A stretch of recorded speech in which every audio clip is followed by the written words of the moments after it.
اللہ رب العزت نے اپنے محبوب صلی اللہ تعالیٰ علیہ وسلم کو اختیار دیا کہ آپ چاہیں تو دنیا میں آپ کو نعمتیں دے دی جائیں، لیکن آخرت میں بھی آپ کی نعمتوں میں کوئی کمی نہیں آئے گی۔ لیکن اللہ کے نبی صلی اللہ تعالیٰ علیہ وسلم نے پھر بھی فقر کو اختیار فرمایا۔ نبی پاک صلی اللہ تعالیٰ علیہ وسلم کا یہ وصف مبارک تھا کہ آپ زہد اختیار فرمایا۔ آپ نے زہد سنت مصطفیٰ صلی اللہ تعالیٰ علیہ وسلم ہے۔ زہد کا معنی ہوتا ہے دنیا سے بے رغبتی۔ ہمارے پیارے آقا صلی اللہ تعالیٰ علیہ وسلم جس طرح ہر وصف میں کامل بلکہ اکمل ہیں، اسی طرح اللہ پاک نے آپ کو زہد میں بھی کامل اور اکمل بنایا۔ ویسے تو میں نے عرض کیا نا کہ ساری کائنات کو اللہ نے اپنے محبوب کے لیے بنایا ہے۔ کونین بنائے گئے سرکار کی خاطر، کونین بنائے گئے سرکار کی خاطر، کونین کی خاطر تمہیں سرکار بنایا، اور کنجی تمہیں دی اپنے خزانوں کی خدا نے، کنجی تمہیں دی اپنے خزانوں کی خدا نے، محبوب کیا مالک و مختار بنایا۔ نبی پاک صلی اللہ تعالی وسلم کو اللہ پاک نے مالک و مختار بنایا ہے، لیکن اس کے باوجود اللہ کے نبی صلی اللہ تعالی علیہ وسلم زاہدوں کے سردار ہیں۔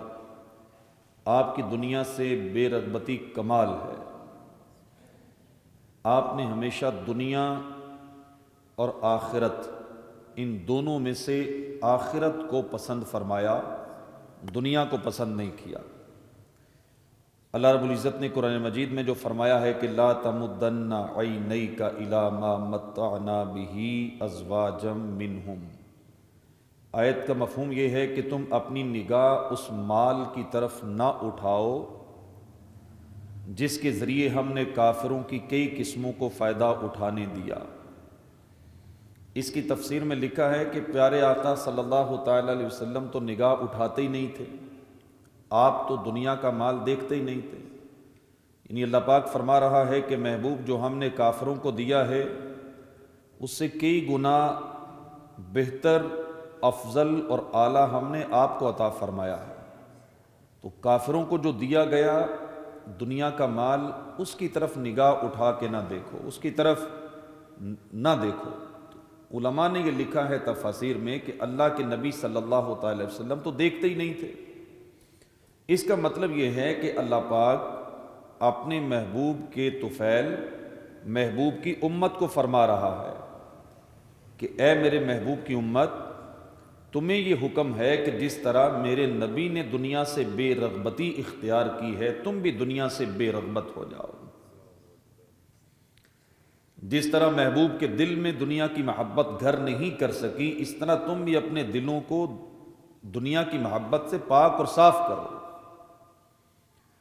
تم بھی اپنے دلوں میں اللہ کی محبت کو اسی طرح بساؤ جس طرح محبوب نے اپنے دل میں اللہ کی محبت کو بسایا ہوا ہے۔ نبی کریم صلی اللہ تعالی علیہ وسلم کے ذریعے ہمیں منع کیا گیا کہ تم کافروں کے اس مال کو نہ دیکھو جو اللہ نے انہیں دیا ہے۔ کافروں کو اللہ پاک نے مال بھی دیا، دولت بھی دی، مکانات دے دیے، دنیا دے دی، لیکن اس کے مقابلے میں خالق کے کائنات نے جو تمہیں دیا ہے وہ کافروں کو نہیں دیا۔ اللہ نے تمہیں ایمان کی دولت عطا فرمائی ہے، اللہ پاک نے تمہیں اپنے محبوب کی غلامی عطا فرمائی ہے، تمہیں اللہ پاک نے ایمان دیا، اسلام دیا، قرآن دیا، اپنے محبوب کا دامن رحمت تمہیں عطا فرمایا۔ پھر اللہ پاک نے اپنے محبوب کے صدقے سب سے اعلیٰ نعمت تمہیں جنت عطا فرمائی ہے، یہ تمہارے لیے ہے۔ پھر کافروں کو جو ملا ہے یہ دنیا میں رہ جائے گا، لیکن تمہیں اللہ پاک نے جو دیا ہے یہ دنیا میں نہیں رہے گا، بلکہ تم ہمیشہ ہمیشہ کے لیے جنت میں رہو گے۔ تمہیں وہاں سے نکالا نہیں جائے گا۔ کہ نبی پاک صلی اللہ تعالی وسلم کی امت کو اللہ پاک نے جو دیا ہے، کافروں کو جو دیا ہے، اس کا تو مقابلہ ہی نہیں۔ اس طرح تربیت فرمائی گئی۔ نبی پاک صلی اللہ تعالی وسلم نے زہد کو اختیار کیا، اور زہد نام ہے دنیا سے بے رغبتی کا، دنیا کی محبت اپنے دل سے نکالنے کا، دنیا کی حرص، دنیا کی طمع، دنیا کی لالچ اپنے دل سے نکالنے کا۔ اللہ رب العزت نے بھی ہمیں قرآن میں یہی فرمایا، نبی کریم صلی اللہ تعالی وسلم نے بھی ہماری اسی طرح تربیت فرمائی۔ مسلمانوں کے پہلے خلیفہ سیدنا ابو بکر صدیق رضی اللہ تعالیٰ عنہ، آپ کا دور خلافت ہے۔ آپ نے کسی کو کہا مجھے پانی پلاؤ، خادم نے جب آپ کو پانی پیش کیا تو خادم نے کہا چلو تھوڑا اس میں شہد ملا لیتے ہیں، پانی کا ذائقہ بن جائے گا۔ شہد ملا کر جب حضرت ابو بکر صدیق رضی اللہ تعالیٰ عنہ کی خدمت میں پیش کیا گیا، آپ نے جب پانی اپنے ہاتھوں میں لیا تو آپ کی آنکھوں میں آنسو آ گئے، کیفیت بدل گئی۔ پہلے آپ سسکیاں لیتے رہے، پھر آپ پھوٹ پھوٹ کر رو پڑے، آپ بہت زیادہ روئے۔ کافی دیر کے بعد جب آپ کی کیفیت کچھ سنبھلی تو پھر صحابہ کرام جو آپ کے قریب بیٹھے تھے، انہوں نے عرض کیا کہ حضور کس چیز نے آپ کو پریشان کیا، آپ کیوں اتنا روئے ہیں؟ تو آپ نے فرمایا کہ میں نبی پاک صلی اللہ تعالی علیہ وسلم کے ساتھ میں نے وقت گزارا ہے، میں نے دیکھا کہ اللہ کے نبی صلی اللہ تعالی علیہ وسلم کے ساتھ ایک دفعہ میں سفر میں تھا، کہیں پر جا رہا تھا، تو میں نے دیکھا کہ نبی پاک صلی اللہ تعالی علیہ وسلم کسی چیز کو اپنے سے دور کر رہے ہیں، کوئی چیز بھی نظر نہیں آ رہی۔ میں نے اللہ کے نبی صلی اللہ تعالی وسلم سے پوچھا کہ یا رسول اللہ صلی اللہ علیہ وسلم، آپ کس چیز کو اپنے سے دور کر رہے ہیں، کس چیز کو دھتکار رہے ہیں؟ تو مالک جنت صاحب کوثر صلی اللہ علیہ وسلم نے فرمایا، دنیا میرے سامنے آئی تھی، میں نے اسے کہا الیک عنی، یعنی اے دنیا مجھ سے دور ہو جا۔ حضرت ابوبکر صدیق رضی اللہ تعالیٰ مزید فرماتے ہیں کہ آج جب مجھے پانی کی جگہ یہ شربت دیا گیا، میرے دل میں یہ خیال آیا، مجھے آقا کی بے رغبتی یاد آ گئی، دنیا سے پیارے آقا کی بے رغبتی یاد آ گئی۔ میرے دل میں یہ خوف پیدا ہوا کہ کہیں میں دنیا کی آسائشوں میں تو نہیں کھو گیا، کیا اللہ پاک نے دنیا کا دروازہ میرے اوپر کھول تو نہیں دیا؟ حالانکہ ابوبکر صدیق رضی اللہ تعالیٰ عنہ کے بارے میں تو یہ سوچ ہی نہیں سکتے ہم، آپ تو متقیوں کے سردار ہیں، لیکن فرماتے ہیں پھر بھی مجھے لگا کہ میں آسائشوں میں پڑ گیا ہوں، میں دنیا کی نعمتوں میں کھو گیا ہوں، اس چیز نے مجھے رلا دیا۔ آپ دیکھیں یہ زہد جو نبی کریم صلی اللہ تعالی وسلم کا صحابہ کرام نے بیان کیا ہے۔ حضرت فاروق اعظم رضی اللہ تعالیٰ عنہ بارگاہ رسالت میں حاضر ہوئے اور آپ نے دیکھا کہ نبی پاک صلی اللہ تعالی وسلم لیٹے ہوئے ہیں، کھجور کی چھال بری ہوئی ہے ایک تکیے میں، اور وہ تکیہ اللہ کے نبی صلی اللہ تعالی وسلم نے ٹیک لگائی ہے، بان کی بنی ہوئی ایک چارپائی ہے جس پہ میرے آقا لیٹے ہیں، اس پر چادر بھی کوئی نہیں ہے، بالکل کھردری چارپائی ہے۔ حضرت فاروق اعظم رضی اللہ تعالیٰ عنہ نے جب پیارے آقا صلی اللہ تعالی وسلم کو دیکھا تو میرے آقا کھڑے ہوئے تو آپ کے جسم مبارک پر اس وقت قمیض نہیں تھی، اس بان کی چارپائی کے نشان نبی کریم صلی اللہ تعالی وسلم کے جسم مبارک پر پڑ گئے۔ سیدنا فاروق اعظم رضی اللہ تعالیٰ عنہ کی آنکھوں میں آنسو آ گئے، آپ رو پڑے۔ نبی پاک صلی اللہ تعالی وسلم نے اپنے عاشق کو جب روتے ہوئے دیکھا تو فرمایا کہ اے عمر کیوں روتے ہو؟ عرض کی یا رسول اللہ صلی اللہ علیہ وسلم، مجھے اس چیز نے رلا دیا ہے کہ اللہ پاک کی بارگاہ میں آپ کا بڑا مقام ہے، خدا کی قسم آپ اللہ کے رسول ہیں، اللہ نے آپ کو بڑی عزت دی ہے۔ یا رسول اللہ مجھے رونا اس بات پر آ گیا کہ کیسر و کسرا یعنی وہ دنیا دار روم اور ایران کے بادشاہ، وہ تو دنیاوی نعمتوں میں عیش سے زندگی گزار رہے ہیں، لیکن آپ اللہ کے رسول ہونے کے باوجود ایسی زاہدانہ زندگی گزار رہے ہیں، یعنی آپ کے چارپائی کے اوپر بستر بھی نہیں ہے، چادر بھی نہیں ہے، اور چارپائی نے آپ کے جسم مبارک پر نشان ڈال دیے ہیں۔ تو نبی پاک صلی اللہ تعالی وسلم نے بڑا پیارا جملہ ارشاد فرمایا۔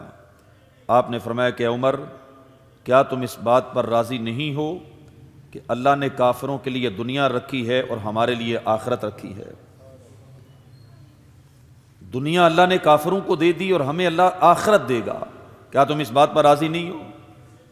یہ دیکھیں آپ ہمارے پیارے آقا صلی اللہ تعالی وسلم کی بے رغبتی کیسی ہے۔ دنیا کی فانی نعمتیں، عیش و عشرت سے دور رہتے ہوئے کیسی زندگی میرے آقا صلی اللہ تعالی وسلم نے گزاری ہے۔ اس حدیث پاک میں کیسا پیارا انداز نبی پاک صلی اللہ تعالی وسلم نے ارشاد فرمایا کہ اے عمر، کیا تم اس بات پر راضی نہیں کہ دنیا ہمارے لیے، اللہ پاک نے ہمیں دنیا نہیں دی، اللہ نے دنیا کافروں کو دی ہے اور آخرت ہمیں عطا فرمائی ہے۔ یہ نبی پاک صلی اللہ تعالی وسلم کو اللہ پاک نے اختیار دیا۔ نبی کریم صلی اللہ تعالی وسلم نے دنیا کو اختیار نہیں فرمایا، آخرت کو اختیار فرمایا۔ دنیا چھوٹ جائے، آسائشیں چھوٹ جائیں، نعمتوں میں کمی ہو جائے، جو ہم چاہتے ہیں وہ ہمیں نہ ملے، ہماری خواہشیں پوری نہ ہوں، ان ساری چیزوں کو بندہ گوارا کر لے، برداشت کر لے، لیکن اس کے ساتھ ساتھ اللہ کی بارگاہ میں یہ دعا کرے کہ اللہ پاک ہمیں آخرت سے حصہ عطا فرمائے، ہمیں آخرت سے اللہ پاک اپنی نعمتیں عطا فرمائے، ہمیں اعمال کا اچھا بدلہ اللہ پاک آخرت میں دے دے۔ اللہ پاک قرآن مجید میں بھی ارشاد فرماتا ہے کہ من کان یرید حرث الآخرہ نزد لہ فی حرثہ ومن کان یرید حرث الدنیا نؤتہ منہا وما لہ فی الآخرۃ من نصیب۔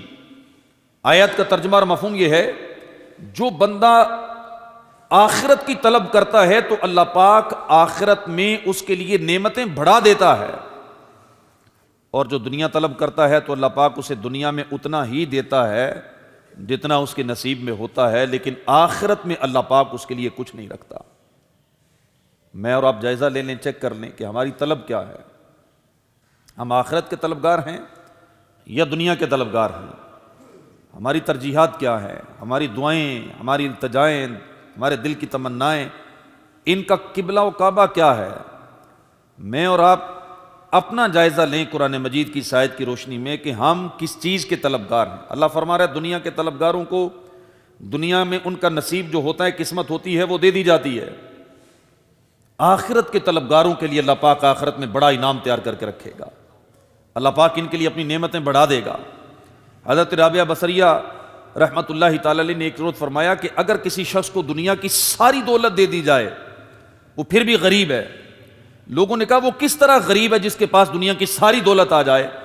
آپ نے فرمایا کہ غریب اس طرح ہے کہ جب وہ مرے گا تو دنیا سے خالی ہاتھ جائے گا، امیر وہ ہے جسے اللہ پاک دنیا کی نعمتیں دے یا نہ دے لیکن اللہ پاک اسے آخرت کی نعمتوں سے مالا مال فرمائے۔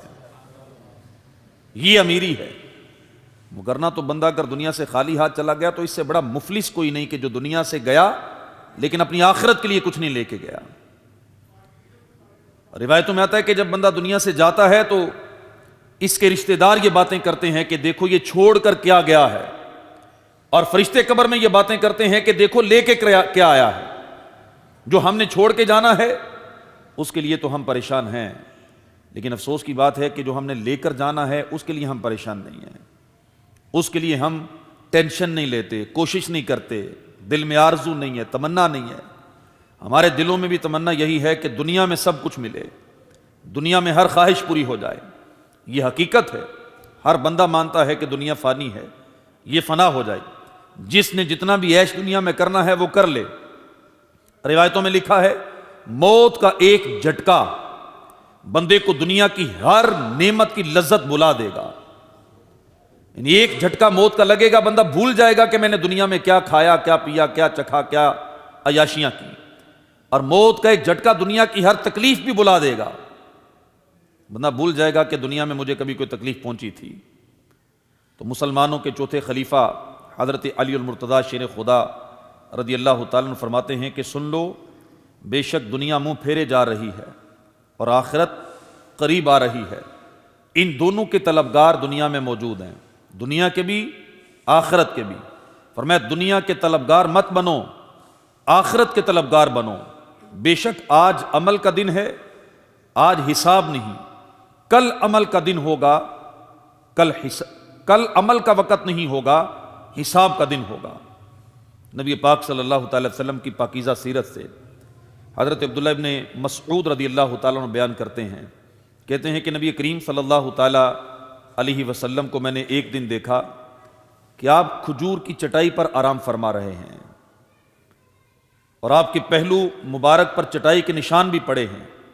میں نے عرض کیا یا رسول اللہ صلی اللہ علیہ وسلم ہمیں اجازت دیجئے کہ ہم آپ کے لیے کوئی نرم بستر بنائیں، خادم آپ کی خدمت کریں، آپ کے لیے اس چٹائی پر چادر بچھا دیں، آپ کے لیے کوئی نرم گدا بچھا دیں، ہمیں اجازت تو دیں آپ، تاکہ آپ جب آرام کریں تو اس وقت تو سکون سے آرام کر سکیں. یہ سن کر رحمت دارین مالک کونین صلی اللہ تعالی علیہ وسلم نے فرمایا کہ اے عبداللہ میرا دنیا سے کیا تعلق، میرا دنیا سے کیا تعلق. پھر فرمایا کہ میری اور دنیا کی مثال پتہ ہے کیسے ہے؟ میرے آقا صلی اللہ تعالی وسلم نے فرمایا میری اور دنیا کی مثال ایسے مسافر کی طرح ہے جو سخت گرمی میں سفر کے لیے نکلا، پھر وہ کسی سایہ دار درخت کے نیچے تھوڑی دیر کے لیے آرام کے لیے ٹھہرا اور کچھ دیر آرام کرنے کے بعد وہ اپنی راہ چلا گیا. یہ دنیا اس سایہ دار درخت کی طرح ہے کہ جس کے سائے میں مسافر تھوڑی دیر کے لیے ٹھہرتا ہے. آپ نے بھی زندگی میں بڑے سفر کیے ہوں گے، ہم سب سفر کرتے ہیں. کبھی آپ نے دیکھا ہو کہ کوئی مسافر کسی جگہ پہ گیا ہو اور اس نے وہاں دل ہی لگا لیا، ہوٹل بڑا پیارا ہے، کھانا بڑا اچھا بناتے ہیں، ان کے کمرے بڑے اچھے ہیں، بڑی سکون والی جگہ ہے، چلو میں یہاں دل لگا لیتا ہوں. کبھی ایسا ہوا ہے؟ گھر سے اچھا کھانا مل جاتا ہے، گھر سے اچھے بستر ملتے ہیں، گھر سے اچھا ماحول ملتا ہے، اپنے شہر سے زیادہ خوبصورت سڑکیں، خوبصورت وادیاں آپ کو دیکھنے کو ملتی ہیں. لیکن کبھی ہوتا ہے کہ مسافر کہیں پر اپنا دل لگائے؟ نہیں، مسافر دل نہیں لگاتے. مسافر کو پتا ہے کہ بالآخر میں نے لوٹ کے اپنے گھر جانا ہے، میں یہاں ہمیشہ کے لیے نہیں آیا، نہ مجھے یہاں رہنا ہے، نہ وہاں کی نعمتیں کسی بندے کو متاثر کرتی ہیں. ہر بندہ سمجھتا ہے کہ میں نے لوٹ کے اپنے گھر جانا ہے. اللہ پاک کے پیارے نبی صلی اللہ تعالی وسلم نے بھی یہی فرمایا. فرمایا کہ میری اور دنیا کی مثال ایسے ہی ہے کہ جیسے کوئی سفر کر رہا ہے، تھوڑی دیر کے لیے ایک درخت کے نیچے ٹھہرا ہے، ابھی تھوڑی دیر کے بعد وہ اپنے گھر کی طرف کوچ کر جائے گا. انسان کی زندگی کا مقصد یہی ہے کہ وہ دنیا میں بالکل مسافر بن کر رہے. مسلمانوں کی پیاری امی جان حضرت عائشہ صدیقہ رضی اللہ تعالی عنہا، دیکھیے یہ پیارے آقا صلی اللہ تعالی وسلم کے گھر کے حالات بیان کر رہی ہیں. آپ فرماتی ہیں کہ ایک روز ایک انصاری خاتون میرے گھر میں آئیں. جب انہوں نے نبی پاک صلی اللہ تعالی وسلم کا بستر دیکھا، ان کی آنکھوں میں آنسو آ گئے. کھجور کی چٹائی تھی. اس خاتون نے دوڑتی ہوئی اپنے گھر گئی، روئی سے بھرا ہوا ایک گدا لے کر آئی. وہ گدا لا کے اس نے میرے آقا کے بستر پر بچھا دیا. نبی پاک صلی اللہ تعالی وسلم جب تشریف لائے، آپ نے فرمایا کہ عائشہ یہ کیا ہے؟ میں نے سارا واقعہ بیان کر دیا. میں نے عرض کی حضور اس طرح آپ کی خادمہ، آپ کی امت سے ایک بی بی آئی تھی، اس کو اپنے نبی کا کھجور کی چٹائی پہ لیٹنا اچھا نہیں لگا اور وہ اپنے گھر گئی، یہ روئی والا گدا لے کے آ گئی، اس نے یہ بچھا دیا. نبی پاک صلی اللہ تعالی وسلم نے ارشاد فرمایا کہ عائشہ یہ بستر اسی خاتون کو واپس لوٹا دو. خدا کی قسم اگر میں چاہتا تو یہ پہاڑ سونے اور چاندی کے بن کر میرے ساتھ چلتے. اگر میں چاہتا، بستر تو چھوٹی چیز ہے، اللہ پاک ان پہاڑوں کو سونے اور چاندی کا بنا کے میرے ساتھ چلا دیتا. میرے آقا صلی اللہ تعالی وسلم کا زہد اختیاری تھا. حضرت خیثمہ رضی اللہ تعالی عنہ فرماتے ہیں کہ اللہ پاک نے مالک و مختار نبی رسول ہاشمی صلی اللہ تعالی وسلم کو یہ پیشکش کی، اپنے محبوب کو یہ آفر کی کہ محبوب آپ دنیا کی جتنی نعمتیں چاہتے ہیں ہم آپ کو عطا فرما دیتے ہیں، پہاڑ سونے کے بنا کے آپ کے ساتھ چلا دیتے ہیں، جس چیز پہ آپ کی نظر ہے وہ آپ کو عطا فرما دیتے ہیں، اور اس کے ساتھ ہم آپ کی اخروی نعمتوں میں بھی کوئی کمی نہیں کریں گے، وہ مقام بھی آپ کو دیں گے جو آخرت میں دینا ہے. دنیا کی نعمتیں بھی لے لیں، آسائشیں بھی لے لیں، سہولتیں بھی لے لیں، نرم بستر بھی لے لیں، سونے چاندی کے پہاڑ بھی لے لیں، قیامت کے دن اللہ پاک آپ کو مقام محمود بھی عطا فرمائے گا۔ میرے آقا علیہ الصلوۃ والسلام نے پسند نہ فرمایا، اللہ کے نبی نے اللہ کی بارگاہ میں عرض کی، پروردگار جو دنیا میں تو نے مجھے دینا ہے یہ سب کچھ میرے لیے آخرت میں جمع فرما دے، سب کچھ آخرت میں جمع فرما دے۔ حالانکہ یہ اللہ پاک نے آفر کی تھی کہ محبوب آخرت میں کوئی کمی نہیں ہوگی، لیکن پھر بھی نبی پاک صلی اللہ تعالی وسلم نے دنیا کو پسند نہیں کیا۔ دنیا اور دنیاوی مال کی کثرت یہ بڑی نقصان دہ ہے، مگر یاد رکھیے کہ یہ ہر ایک کو نقصان نہیں دیتی۔ اللہ کے وہ بندے کہ جن کے دلوں میں اللہ کی محبت گھر کر جاتی ہے، جن کے دلوں میں دنیا کی محبت ہوتی نہیں، دنیا کی کثرت ان کو کوئی نقصان نہیں پہنچا سکتی، ان کے دلوں کی کیفیات نہیں بدلتی، ان کے دلوں کے حالات نہیں بدلتے۔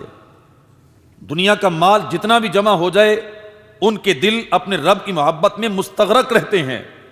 یہ امتی کا حال ہے تو پھر پیارے آقا صلی اللہ تعالی وسلم کے دل کا حال کیسا ہوگا؟ نبی کریم صلی اللہ تعالی وسلم کے پاس ساری دنیا بھی جمع ہو جاتی، آپ کا دل اللہ کی محبت سے ایک انچ بھی پیچھے نہ ہٹتا۔ آپ کے دل میں تو اللہ پاک کی ایسی محبت تھی، لیکن اس کے باوجود نبی کریم صلی اللہ تعالی وسلم نے دنیا کو پسند نہ فرمایا۔ اور ہمارا دل کتنا کمزور ہے، ہماری آمدن کم ہو جائے ہم شکوے کرتے ہیں، مہنگائی کے شکوے کریں گے، آمدن بڑھ جائے تو پھر عیش و عشرت، اللہ پاک کی نافرمانیاں، یہ چیزیں آ جاتی ہیں۔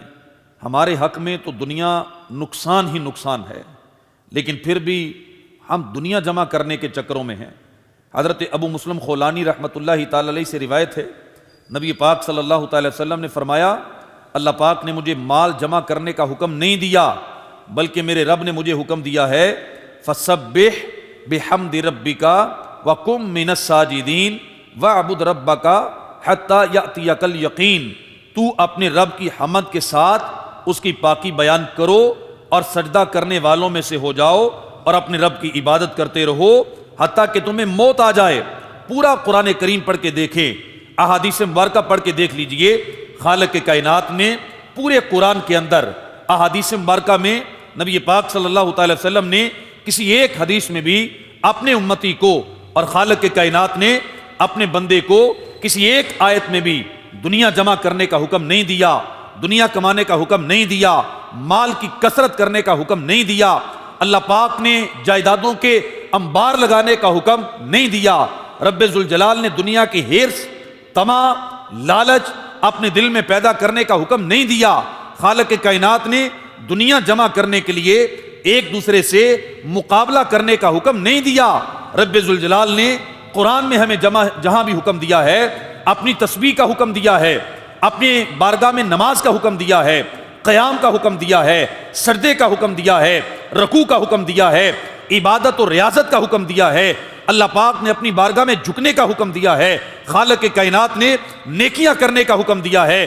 جب رزق کی باری آئی، جب مال کی باری آئی، جب ہماری ضرورتوں کی باری آئی، جب دنیا میں رہنے کے لیے کھانا پینا تھا، کچھ ضرورتیں تھیں، مکان بنانے تھے، رزق کہاں سے آئے گا؟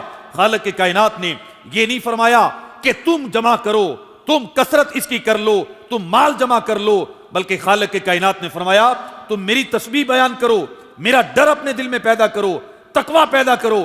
اے پروردگار رزق کہاں سے آئے گا؟ رب ذوالجلال نے فرمایا میں تمہیں وہاں سے رزق عطا فرماؤں گا جہاں پہ تمہارا گمان بھی نہیں پہنچ سکتا ہے۔ رزق کا ذمہ اللہ پاک نے خود لیا، ہمارے کندھوں پہ بوجھ نہیں ڈالا۔ اللہ پاک نے ہمیں یہ نہیں کہا کہ تم مال جمع کر لو کل کے لیے، پرسوں کے لیے، پتہ نہیں تمہارا کیا بنے گا، نہ، اور میں رزق اللہ پاک تمہیں وہاں سے دے گا جہاں تمہارا گمان بھی نہیں جاتا۔ تم نے کیا کرنا ہے؟ فسبح بحمد ربک، اپنے رب کی تسبیح بیان کرو، وکم من الساجدین، سجدہ کرنے والوں میں سے ہو جاؤ، تمہارا یہ کام ہے۔ وَاعْبُدْ رَبَّكَ، اپنے رب کی عبادت کرو، کب تک؟ حَتَّى يَأْتِيَكَ الْيَقِينُ، موت آنے تک اپنے رب کی بارگاہ میں عبادت گزار بن کے رہو۔ وَمَن يَتَّقِ اللَّهَ يَجْعَل لَّهُ مَخْرَجًا، قرآن میں اللہ پاک فرماتا ہے کہ تم یتق اللہ، اپنے رب سے ڈر جاؤ، دل میں تقوی پیدا کر لو، اللہ پاک تمہارے لیے سارے بند دروازے کھول دے گا۔ رزق کا ذمہ اس نے لیا ہوا ہے۔ قرآن پڑھ کے دیکھیں، پیارے آقا صلی اللہ تعالی وسلم کے فرمان پڑھ کے دیکھیں، یہ دو چیزیں ہمارے لیے رہنما ہے نا۔ میرے آقا علیہ الصلوۃ والسلام نے کیا فرمایا تھا؟ میں تمہارے اندر کیا چھوڑ کے جا رہا ہوں؟ ایک قرآن، ایک اپنی سنت، دو چیزیں، یہی فرمایا نا، قرآن اور میری سنت کو تھام لینا۔ آپ قرآن پڑھ کے دیکھیں، نبی پاک صلی اللہ تعالی وسلم کی سنت اور حدیث پڑھ کے دیکھیں، یہ بات کہیں پر ہمارے ذہنوں میں نہیں ڈالی گئی۔ کس نے ہمارے ذہن میں یہ بات ڈال دی ہے؟ یہ کہاں سے ہمارے ذہنوں میں بات آئی کہ ترقی اور تنزلی، بلندی اور پستی، کامیابی اور ناکامی کا دار و مدار مال پر ہے؟ کیا ترقی اس چیز کا نام ہے کہ ہم مال جمع کر لیں؟ کیا بلندیاں مال سے ملتی ہیں؟ کیا انسان کی کامیابیوں کا دار و مدار اللہ پاک نے مال پر رکھا ہے؟ کیا مال کی کثرت ہی بندے کو کامیاب کرواتی ہے؟ یہ جو سوچ ہماری بنی ہوئی ہے، یہ جو ہم لوگوں نے ایک معیار اپنا بنا لیا ہے کہ ہر وہ بندہ جس کے پاس مال ہے ہم اسے کامیاب سمجھتے ہیں، ہر وہ بندہ جس کے پاس مال ہے ہم سمجھتے ہیں یہ فلاح و کامرانی پا گیا۔ یہ سوچ تو ہمیں قرآن نے نہیں دی، حدیث پاک نے نہیں دی۔ یہ آپ ساری کائنات میں کھنگال کے دیکھیں، کامیاب ترین انسان خالق کے کائنات نے دنیا کے اندر اپنے محبوب کو بنایا ہے۔ میرے آقا صلی اللہ تعالی وسلم سے بڑھ کر کوئی کامیاب نہیں ہے۔ میرے آقا نے مال جمع کیے؟ صحابہ کرام سے بڑھ کر کائنات میں کوئی جماعت ہوئی ہے؟ صحابہ کرام نے مال جمع کیا ہے؟ نہیں کیا۔ انہوں نے مال کی وجہ سے کامیابیاں حاصل نہیں کی، انہوں نے مال کی کثرت کی وجہ سے فلاح و کامرانی نہیں پائی۔ ان کی ترقی کا راز مال جمع کرنا نہیں تھا، اور ہماری تنزلی کا راز بھی غربت نہیں ہے۔ یہ غلط کنسپٹ ہے، غلط سوچ ہے جو ہمارے ذہنوں میں بیٹھی ہوئی ہے۔ قرآن و حدیث اس چیز کی نفی کرتے ہیں، ایسا نہیں ہے، یہ بالکل غلط سوچ ہے۔ سبب کچھ اور ہے، سبب کچھ اور ہے جسے تو خود سمجھتا ہے، زوال بندہ مومن کا بے زری سے نہیں۔ یعنی اس شعر کا مطلب یہ ہے، اقبال نے جو کہا ہے کہ تو سمجھتا ہے کہ زوال کا سبب کیا ہے، بندہ مومن کا زوال بے زری یعنی مال کے نہ ہونے کی وجہ سے نہیں ہے، اس زوال کی وجہ تو خود سمجھتا ہے، تجھے پتا ہے، لیکن تو پردے ڈال رہا ہے، تو اپنے آپ کو دھوکہ دے رہا ہے، تو لوگوں کو دھوکہ دے رہا ہے، نہیں نہیں یہ نہیں یہ نہیں۔ حقیقت میں پتا ہے کہ وہ بندہ جس کے بارے میں میرے آقا نے فرما دیا کہ صبح فجر کی نماز نہیں پڑھتا، سارا دن شیطان کا جھنڈا اس کے ساتھ رہتا ہے، سارا دن وہ دکان بھی نہیں چلی، سیل بھی نہیں ہوئی، کاروبار بھی نہیں چلا، نوکری بھی نہیں ملی، دیہاڑی بھی نہیں لگی، شام کو پریشانی کے عالم میں گھر آیا ہے، ماننے کے لیے تیار نہیں۔ یہ بات ماننے کے لیے تیار نہیں ہے کہ میں نے صبح شیطان کا جھنڈا اپنے ساتھ رکھا ہوا ہے، میں اس کے سائے میں سارا دن گزار کے آیا ہوں۔ سبب یہ ہے، اصل وجہ یہ ہے، ہم اس وجہ کو نہیں دیکھتے۔ مسلمانوں کے زوال کا سبب غربت نہیں، اس کا سبب کچھ اور ہے، اور وہ کیا ہے؟ ہرس، مال کی محبت، مال و دولت کی محبت۔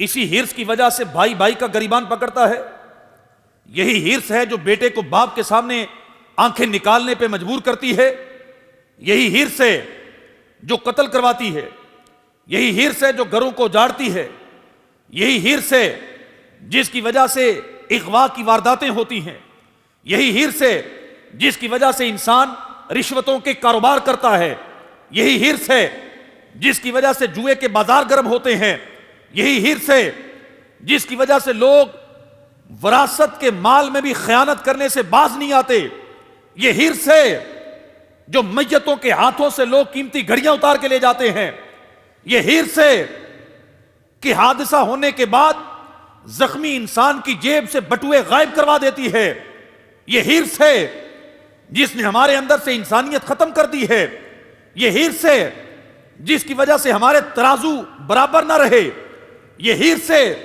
جس نے ہمیں مال بیچنے کے لیے جھوٹ بولنے پر مجبور کر دیا ہے.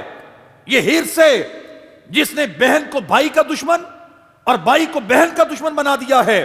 یہ ہرس ہے جس کی وجہ سے آج گناہ کے بازار گرم ہیں. یہی ہرس ہے جس کی وجہ سے ہمارے اندر سے سچائی ختم ہو گئی.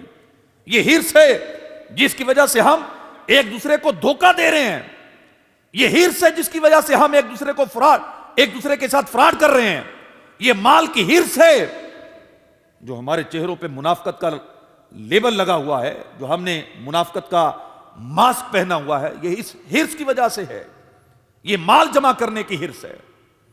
یہ مال کی کثرت کی ہرس ہے. نبی پاک صلی اللہ تعالی وسلم نے اسی لیے تو کسی حدیث پاک میں یہ نہیں فرمایا کہ تم مال جمع کرو تو کامیاب ہو جاؤ گے. میرے آقا صلی اللہ تعالی وسلم نے تو کچھ اور فرمایا, اللہ پاک نے تو کچھ اور فرمایا ہے. اس ہرس کی وجہ سے, یہ جو مال کی کثرت کی ہرس ہے نا, اس ہرس کی وجہ سے معاشرے میں آپ دیکھیں کہ برائیاں اتنی کثرت سے پھیل رہی ہیں. بھائی بھائی پہ اعتبار نہیں کر رہا, ایون کہ باپ کو بیٹے پہ اعتبار نہیں رہا. باپ بیٹے سے اپنا چھپا رہا ہے, بیٹا باپ سے چھپا رہا ہے. ایون یہاں تک کہ بیوی شوہر اب ایک دوسرے سے چھپا رہے ہیں. پتہ نہیں یہ مجھے دا لگا رہا ہے, یہ مجھے فراڈ لگا رہا ہے. گاہک دکاندار سے جھوٹ بول رہا ہے, دکاندار گاہک سے جھوٹ بول رہا ہے. رکشے والا جو ہے نا وہ سواری سے جھوٹ بول رہا ہے, سواری رکشے والے سے جھوٹ بول رہی ہے. رکشے والا کہہ رہا ہے وارا ہی نہیں کھاتا, پیٹرول ہی پورا نہیں ہوتا. جھوٹ ہے, پیٹرول اس کا پورا ہوتا ہے, اس کو بچتا بھی ہے. سواری بھی جھوٹ بول رہی ہے, نہیں ابھی تو میں 150 دے کے آیا ہوں تو ابھی آپ 200 مانگ رہے ہیں. 150 دے کے نہیں آیا, وہ اس کو کم کروا رہا ہے جھوٹ بول کے. اچھا جس کے ساتھ بول رہا ہے وہ بھی سمجھتا ہے کہ یہ جھوٹ بول رہا ہے, سواری بھی سمجھتی ہے کہ جھوٹ بول. اتنا یہ مال کے ہرس نے ہمیں گرا دیا ہے. انسانیت کا اتنا خسارہ ہوا ہے نا اس مال کے ہرس کی وجہ سے, بیان نہیں کیا جا سکتا. تو ہم اپنا طرز زندگی دیکھیں. نبی پاک صلی اللہ تعالی وسلم کا طرز زندگی پتہ کیا ہے؟ اللہ کے محبوب صلی اللہ تعالی وسلم کی جب وفات ہوئی نا, آپ دنیا سے تشریف لے گئے, تو مسلم شریف کی حدیث پاک ہے کہ نبی پاک صلی اللہ تعالی وسلم جو کی روٹی کھاتے تھے. گندم کی روٹی تو اس وقت ملتی نہیں تھی, مہنگی تھی, گندم مہنگی تھی. جو کی روٹی کھاتے تھے, اور میرے آقا صلی اللہ تعالی وسلم نے کبھی 2 دن بھی پیٹ بھر کر جو کی روٹی نہیں کھائی ساری زندگی میں. 2 دن لگاتار میرے آقا کی زندگی میں ایسے نہیں آئے کہ میرے آقا نے پیٹ بھر کر کھانا کھایا ہو. اور ایک حدیث پاک میں آتا ہے کہ پورا مہینہ گزر جاتا, میرے آقا کے گھر میں چولہا نہیں جلتا تھا. یہ کامیاب ترین انسان کی زندگی کا میں آپ کے سامنے ایک چیپٹر کھول رہا ہوں. کامیابی کسے کہتے ہیں میں آپ کو بتاتا ہوں. میرے آقا سے بڑھ کر دنیا میں کامیاب کوئی نہیں ہے, تو کافر بھی مان گئے نا, کتابیں لکھی گئی ہیں. یعنی انہوں نے جب 100 کامیاب ترین انسانوں کی کتاب لکھی ہے تو سب سے پہلے میرے آقا کا نام لکھا ہے. کافروں نے بھی لکھا ہے, ہر کوئی مانتا ہے کامیاب ترین انسان کی طرز زندگی کیا ہے. میرے آقا کے دولت سرائے اقدس میں چولہے میں ایک مہینہ آگ نہیں جلتی تھی. حضرت فاروق اعظم سے مروی ہے, آپ فرماتے ہیں کہ لوگوں میں چاہتا تو تم سے اچھا کھانا کھاتا, تم سے بہتر لباس پہنتا, لیکن میں اپنا عیش و عشرت اپنی آخرت کے لیے بچا کے رکھنا چاہتا ہوں. سنیے, حضرت عائشہ صدیقہ رضی اللہ تعالی عنہا فرماتی ہیں کہ بعض دفعہ پورا مہینہ گزر جاتا, ہمارے گھر میں آگ نہیں جلتی تھی. ایک روایت میں حضرت عائشہ صدیقہ نے اپنے بھانجے حضرت عروہ بن زبیر سے فرمایا, اے بھانجے کبھی ایسا بھی ہوتا کہ 2 مہینے ہمارے گھر میں آگ نہیں جلتی تھی, چولہا نہیں جلتا تھا. تو بھانجے نے عرض کی کہ خالہ جان گزارا کیسے ہوتا تھا؟ حضرت عائشہ صدیقہ رضی اللہ تعالی عنہا نے فرمایا کہ کھجور اور پانی سے گزارا کرتے تھے. سیدہ عائشہ صدیقہ رضی اللہ تعالیٰ فرماتی ہیں کہ کبھی ایسا بھی ہوتا, میرے آقا مجھے فرماتے کہ عائشہ آؤ بابرکت غذا کھائے, مجھے دعوت دیتے, بلاتے کہ عائشہ آؤ بابرکت کھانا کھا لو. جب میں حاضر ہوتی تو پیارے آقا کے سامنے 2 ہی کھجوریں پڑی ہوتی, 2 کھجوریں. ایک روایت میں آتا ہے کہ پیارے آقا صلی اللہ تعالی علیہ وسلم دنیا سے تشریف لے گئے آپ نے کبھی ایک دن میں 2 مرتبہ بھی پیٹ بھر کر کھانا نہیں کھایا۔ ایک مرتبہ حضرت ابو ہریرہ کہیں سے گزر رہے تھے، دیکھا کہ کچھ لوگ بیٹھ کر بنی ہوئی بکری کھا رہے تھے۔ یہ دیکھ کر ان کو آقا علیہ الصلوۃ والسلام کی بھوک یاد آ گئی، بے قرار ہو گئے۔ ان لوگوں نے حضرت ابو ہریرہ کو کھانے کی دعوت دی تو آپ نے انکار کر دیا اور فرمایا کہ میرے آقا نے تو کبھی جو کی روٹی سے بھی پیٹ بھر کر کھانا نہیں کھایا، تم مجھے بنی ہوئی بکریاں کھلا رہے ہو۔ صحابی رسول حضرت انس بن مالک رضی اللہ تعالیٰ عنہ سے روایت ہے، ایک روز شہزادی کونین سید فاطمۃ الزہرا رضی اللہ تعالی عنہا روٹی کا ایک ٹکڑا لے کے بارگاہ رسالت میں حاضر ہوئیں۔ عرض کی ابا جان یہ کھا لیجئے۔ میرے آقا صلی اللہ تعالی وسلم نے اس ٹکڑے میں سے کچھ کھایا، پھر فرمایا کہ بیٹی 3 دن کے بعد یہ پہلا لقمہ ہے جو تمہارے والد کے منہ میں گیا ہے۔ حضرت ابو ہریرہ رضی اللہ تعالیٰ عنہ فرماتے ہیں کہ ایک روز میں بارگاہ رسالت میں حاضر ہوا، دیکھا کہ آپ بیٹھ کر نفل پڑھ رہے تھے۔ میں نے عرض کی حضور کوئی بیماری ہے، کوئی تکلیف پہنچی ہے کہ آپ بیٹھ کر نفل پڑھ رہے ہیں؟ پیارے آقا صلی اللہ تعالی وسلم نے فرمایا نہیں، مجھے بھوک کی وجہ سے کھڑا نہیں ہوا جا رہا۔ حضرت ابو ہریرہ فرماتے ہیں کہ پیارے آقا صلی اللہ تعالی وسلم کی بات سن کر میرا دل بھر آیا، میری آنکھوں سے آنسو بہنے لگے کہ میرے آقا نے کتنے دنوں سے کھانا نہیں کھایا کہ میرے آقا سے بھوک کی وجہ سے کھڑا ہی نہیں ہوا جا رہا۔ میری آنکھوں سے آنسو بہنے لگے۔ نبی کریم صلی اللہ تعالی وسلم نے فرمایا کہ ابو ہریرہ مت رو، بے شک جو دنیا میں ثواب کی امید پر بھوک برداشت کر لے گا، اللہ پاک اسے قیامت کے دن کی شدید بھوک سے بچا لے گا۔ ابن اساکر کی روایت ہے، نبی کریم صلی اللہ تعالی وسلم کبھی رات کا کھانا صبح کے لیے بچا کر نہ رکھتے۔ آپ کے پاس کبھی 2 چیزیں نہیں ہوتی تھیں، یعنی 2 لباس نہیں ہوتے تھے، 2 نالین کے جوڑے نہیں ہوتے تھے، 2 چادریں نہیں ہوتی تھیں۔ سیدہ عائشہ صدیقہ رضی اللہ تعالیٰ فرماتی ہیں میرے آقا گھر میں بیٹھ کے کپڑوں کو پیوند لگاتے، اپنے جوتے مبارک سیا کرتے تھے اور وہ اٹھا کے غریبوں کو دے آتے۔ حالانکہ میرے آقا کا فقر اختیاری تھا، آپ نے فرمایا کہ مجھے اللہ پاک نے یہ اذن دیا ہے کہ اگر میں چاہوں یہ پہاڑ سونے اور چاندی کے بن کر میرے ساتھ چلیں۔ میں اور آپ اپنی ہرس پر غور کریں۔ ہمارے گھروں میں اللہ کی رحمت ہے، ہماری فریجوں میں 2-2 4-4 وقت کا کھانا پڑا ہے، بستر نرم سے نرم ہیں، سوٹ کپڑے لباس ہمارے پاس نئے سے نئے ہیں، الماریاں بھری ہوئی ہیں، سواریاں اچھی ہیں، گھر اللہ نے اچھے دیے ہیں۔ یعنی آپ میں سے یا میں مجھ سمیت کوئی بندہ ہے جو بتائے کہ میں زندگی میں بھوکا بھی سویا ہوں؟ اللہ بھوکا سونے نہیں دیتا، روزانہ پیٹ بھر کے کھا کے سوتے ہیں۔ پھر ہماری ہرس کا عالم پتہ ہے کیا ہے؟ پوری نہیں پڑ رہی، دوڑتے ہی جا رہے ہیں، ہرس بڑھاتے ہی جا رہے ہیں، شکر کا جملہ ہماری زبان پر آتا ہی نہیں ہے۔ ہم 1 کو 2، 2 کو 4 اور 4 کو 10 کرنے کی دوڑ میں اپنا سارا سکون خراب کر بیٹھے ہیں۔ نبی پاک صلی اللہ تعالی وسلم کی مبارک زندگی ہمارے سامنے ہے، آپ دنیا کے کامیاب ترین انسان ہیں۔ میں آپ کو دعوت دیتا ہوں کہ اگر آپ بھی کامیابی حاصل کرنا چاہتے ہیں نا، میرے آقا صلی اللہ تعالی وسلم کی سیرت کو اپنائیے، اپنی ذات کے اندر فقر پیدا کیجئے، دنیا سے بے رغبتی پیدا کیجئے، تھوڑا اپنے آپ کو دنیا سے منہ موڑیے۔ پیسہ پڑا ہے آپ کا نہیں ہے تو اس کی طرف توجہ نہ کریں۔ ہمارا ہوتا ہے کہ آنا چاہیے جیسا بھی ہو، پیسہ ہو جیسا بھی ہو، یہ سوچ غلط ہے۔ اب وہ جو آپ کے نصیب میں اللہ پاک نے لکھا ہے وہ آپ کو ملے گا۔ حضرت علی نے ایک بندے کو کہا کہ دروازے پہ کھڑے ہو کے میرے گھوڑے کا دھیان رکھ رہا، میں نماز پڑھ کے آتا ہوں۔ آپ نماز پڑھ کے گئے، وہ گھوڑا لے کے بھاگ گیا، سواری لے کے بھاگ گیا، وہ یا گھوڑے کی لگام اتار کے لے گیا، چوری کر کے بھاگ گیا، وہ اس نے جا کے بازار میں جلدی جلدی بیچ کے بھاگ گیا۔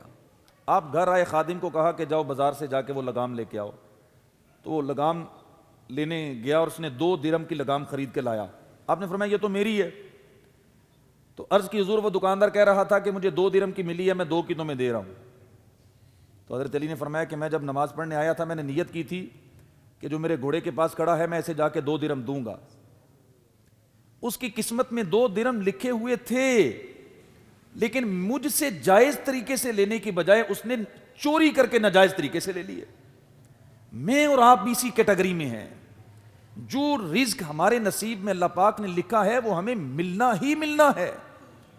آپ جھوٹ بول لیں, چوری کر لیں, دھوکہ دے لیں, رشوت کا کاروبار کر لیں, سودی کاروبار کر لیں, آپ کا نصیب نہیں بدل سکتا. جو آپ کے نصیب میں ہے وہ اللہ پاک آپ کو جائز طریقے سے بھی دے دے گا. تو ہمیں پھر کیا کرنا چاہیے؟ ناجائز راستہ اختیار کرنا چاہیے یا جائز کا انتظار کرنا چاہیے؟ جائز کا انتظار کرنا چاہیے. اس میں انسانیت کی بقا ہے.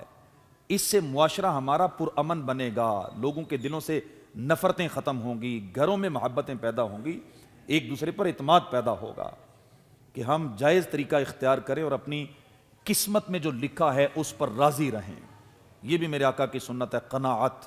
قناعت کا معنی یہ ہے جو میرے نصیب میں لکھا ہے میں اس پہ راضی ہوں. اللہ پاک مجھے اور آپ کو عمل کی توفیق عطا فرمائے.